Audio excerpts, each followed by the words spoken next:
എൻ്റെ പ്രിയപ്പെട്ട സൗരങ്ങളെ, ഇതാ ഉള്ളിലോട്ടൊക്കെ നിറയേണ്ടത്. ഞാൻ സന്തോഷത്തിലായിരിക്കുമ്പോഴും സങ്കടത്തിലായിരിക്കുമ്പോഴും ദുഃഖത്തിലോ നിരാശയിലോ വലിയ ആനന്ദത്തിലായിരിക്കുമ്പോഴും എൻ്റെ കൂടെ വരുന്ന ഒരാൾ ആര്? ഈശോ. ഈ ഈശോയുടെ സ്വഭാവമാണ് ഈ വിശുദ്ധ ഗ്രന്ഥം വെളിപ്പെടുത്തുക. കൂടെ നടക്കുന്ന ദൈവം. ഞാൻ നിന്റെ കൂടെയുണ്ട്. നീ പോകുന്നിടത്തെല്ലാം ഞാൻ നിന്റെ കൂടെ വരും. നിന്നോട് പറഞ്ഞതെല്ലാം പൂർത്തിയാക്കുന്നവരെ, മകനെ, നിന്നെ ഞാൻ കൈവിടില്ല. വിശ്വസിക്കുന്നുണ്ടോ? വിശ്വസിക്കുക. ശക്തി പറഞ്ഞേ ഹല്ലേലൂയ. യാക്കോബും ആ തീരുമാനം പിന്നീട് പറയുന്നുണ്ട്. ഒരു മൽപ്പിടുത്തത്തിന്റെ ഇടയ്ക്ക് തന്നെ പിടിപെടാത്ത ആ ശക്തിയോട് യാക്കോബ് തിരിച്ചു പറയും, ഞാൻ നിന്നെയും വിടില്ല.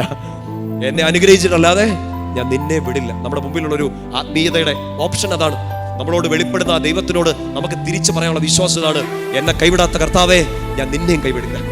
ഞാൻ ഇട്ടേച്ച് പോകത്തില്ലെന്ന്. എന്നാ സംഭവിച്ചാലും, ഒറ്റയ്ക്കായി പോയാലും, യാബോക്ക് നദീതീരത്ത് ഒറ്റയ്ക്കായി പോയാലും, ഭാര്യയും കുഞ്ഞുങ്ങളും അക്കരയായി പോയാലും, നേടിയെടുത്തതെല്ലാം നഷ്ടപ്പെട്ടു പോയാലും, ഈ നദീതീരത്ത് ഈ രാത്രിയിൽ ഉറക്കം കിട്ടാതെ ഞാൻ ഒറ്റയ്ക്കായി പോയാലും, എന്നെ പിടിച്ചു വെച്ചിരിക്കുന്ന കർത്താവേ, ഞാൻ നിന്നെ വിടില്ല.